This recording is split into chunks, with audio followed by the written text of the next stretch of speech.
બેટી સેવા charitable trust દ્વારા લિંબાયત ખાતે સમૂહ લગ્નનું આયોજન કરવામાં આવ્યું હતું અને વરરાજા અને તમામ મહેમાનોએ પણ કાશ્મીર પહેલગામમાં આતંકવાદી હુમલાના શહીદોને શ્રદ્ધાંજલિ આપી હતી। 7 વર્ષથી સતત સમૂહ લગ્ન કાર્યક્રમ યોજવામાં આવે છે, જેમાં કુલ 131 કન્યાઓના લગ્ન થયા છે। આ સમૂહ લગ્નમાં વર અને કન્યાને ઘરની વસ્તુઓ જેવી કે વાસણો, ફર્નિચર, અલમારી, પથારી, કપડાં, ડ્રેસ અને અન્ય ઘણી વસ્તુઓ આપવામાં આવે છે, જેથી તેઓ તેમના જીવનની સારી શરૂઆત કરી શકે। બેટી સેવા ચેરિટેબલ ટ્રસ્ટ ભવિષ્યમાં પણ જરૂરિયાતમંદ લોકોના લગ્નનું આયોજન કરવાનું ચાલુ રાખશે। બેટી સેવા ચેરિટેબલ ટ્રસ્ટ શિક્ષણ ક્ષેત્રે ઘણી સંસ્થાઓ સાથે સંકળાયેલું છે અને આગામી પ્રોજેક્ટમાં મેડિકલ, લેબોરેટરી, સોનોગ્રાફી ક્ષેત્રે કામ કરી રહ્યું છે।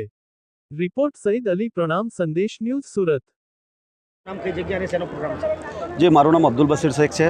बेटी सेवा चेरिटेबल ट्रस्टनो आ 7वो समूह लग्नનું प्रोग्राम है। अमे सतत 7 वर्षथी आ प्रोग्राम करता आवी रह्या छे अने 131 कन्याओनो अमे समूह लग्નમાં लग्न कर्या छे अने आवनारा दिवसोमां पण दानवीरो अने दाताओनो अमारा साथे जोड़ेला रहेशे लोको अने अमे आ काम अने आगळ करता रहीशुं। आवनारा दिवसोमां पण बेटी सेवा चेरिटेबल ट्रस्ट एज्युकेशनना मामलामां काम करवा जई रही छे अने एक सारी क्वॉलिटीનું લેબ, સોનોગ્રાફી અને એક્સરેનું ડિપાર્ટમેન્ટ ચાલુ કરવાનું અમારું આગળનું પ્લાનિંગ છે અને અમે આ કામ કરશું અને આવનારા દિવસોની અંદર પણ સમૂહ લગ્ન જેવું આ જો અમારું કાર્યક્રમ 7 વર્ષથી અમે જે કરી રહ્યા છે એ રાબત મુજબ અમે કરતા રહેવાના છે, કેમ કે અમારા પાસે ગરીબ પરિવારના લોકો એવી છોકરીઓ જે લગ્ન માટે તૈયાર હોય છે, એમને માતા પિતાના પાસે કોઈ સોગડ નથી હોતી લગ્ન કરવાની, અમારા પાસે આવીને એ લોકો કોન્ટેક્ટો કરતા હોય છે। એ જ બાબતના લઈને અમે દર વર્ષે સમૂહ લગ્નનો કાર્યક્રમ કરી રહ્યા છે અને કરતા રહીશું। સાથે સાથે અહીંયા એજ્યુકેશનની વાત કરીએ તો એજ્યુકેશનના વિષયમાં આ જે બેટી બચાવ વિષયમાં શું કહેવા માંગો છો? બેટી સેવા ચેરિટેબલ ટ્રસ્ટનું જે એજ્યુકેશનનું જે અમે ફિલ્ડમાં કામ કરી રહ્યા છે, અમારે અહીંયા એક અમન હાઈસ્કૂલ કરીને લિંબાયત વિસ્તારની અંદર એમનો જે પ્રેસિડેન્ટ છે અમીનભાઈ નથાની, અમે એમના સાથે જોડાયા છે અને એ પણ ખૂબ જ સારી રીતના કામ કરી રહ્યા છે અને એજ્યુકેશન ફિલ્ડની અંદર એમની પણ સારી પકડ છે અને અમે 1 થી લઈને 12 લગીને સ્કૂલની અંદર ભણવા માટે વ્યવસ્થા છે અને 8વીથી જે અહીંયા મતલબમાં લોકો ભણતા છે છોકરાઓ, અમે એમના વાલીઓને પણ કહી રહ્યા છે કે તમે અમને કોન્ટેક્ટ કરો અને આવનારા દિવસોની અંદર પણ જે તમારા છોકરાઓ હોય કે છોકરીઓ હોય એમના અભ્યાસ માટે યા એમનું આગળનું ભણતર માટે જે પણ તકલીફો આવતી અમે ઊભેલા છે, તમે અમથી મળો।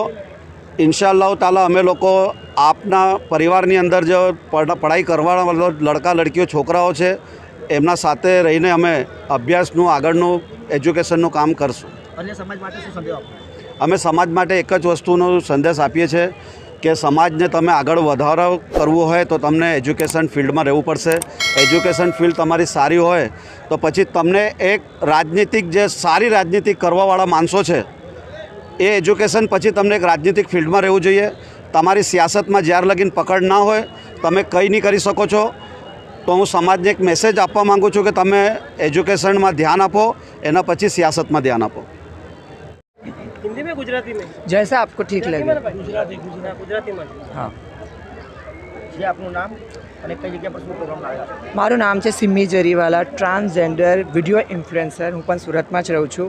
તો બેટી સેવા ચેરિટેબલ ટ્રસ્ટના મેમ્બરને પહેલાં થેન્ક યુ કે અમને બોલાવ્યા, માન સન્માન આપ્યું। આ લોકો આટલા વર્ષોથી 7 વર્ષોથી આટલા બધા સમૂહ લગ્નમાં કરીએ છીએ, દીકરીઓના લગ્ન કરાવીએ છીએ। અમે પોતે આવીને અહીંયા જોયા તો અમને બહુ આનંદ થયો અને આખા ઓલ મેમ્બરને જેટલા ટ્રસ્ટના મેમ્બર છે એમને ખૂબ ખૂબ આભાર।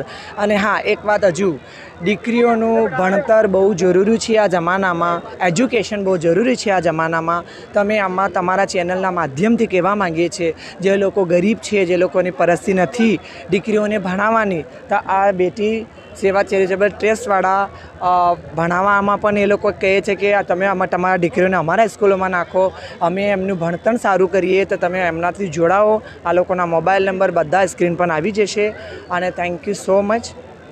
હજુ